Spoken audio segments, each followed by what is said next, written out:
Al termine Vai. di questa bella mattinata di sopralluoghi da Cortina, passando per le varianti, ci racconta che cosa ha visto? Ho visto degli operai al lavoro, dopo, mi diceva il sindaco, 50 anni. 50 anni di attesa qua nelle varianti in Cadore. Stiamo rispettando i tempi previsti, anzi, Si sfila il caschetto in un fuoriprogramma improvvisato al termine di una mattinata di sopralluoghi ai cantieri delle opere olimpiche. Il ministro alle infrastrutture Matteo Salvini oggi in tour nel Bellunese per verificare lo stato di avanzamento dei lavori. contiamo di finire in anticipo. Le Olimpiadi sono un grande stimolo per recuperare il tempo perduto, tutto nei tempi previsti, nonostante i gufi.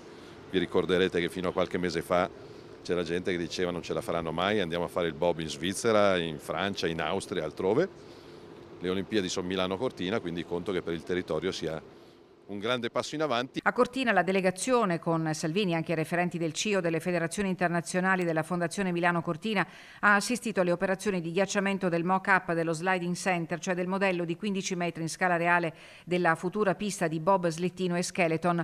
Il sopralluogo è proseguito allo sliding center e successivamente allo stadio del ghiaccio. Lunga l'attesa a Tai all'ingresso ovest della variante che bypasserà il paese, che fra i 3 cantieri da 250 milioni complessivi che si incontrano lungo la 51 di Alemagna è quello economicamente più imponente. Giornalisti indesiderati all'incontro con i sindaci all'imbocco del tunnel. Le immagini che vi mostriamo infatti sono state fornite da Baggio Photo Studio per conto dell'impresa Vianini.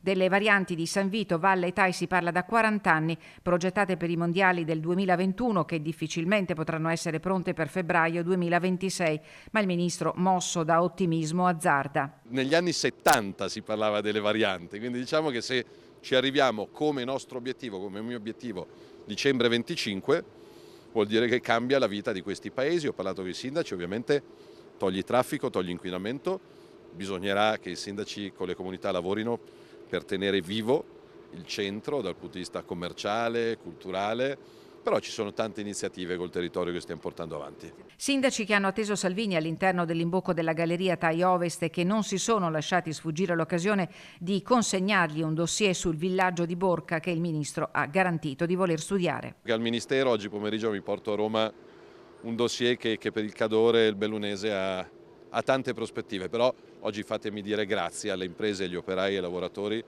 perché quello che sembrava impossibile fino a qualche mese fa adesso è oggettivamente reale e si tocca con mano.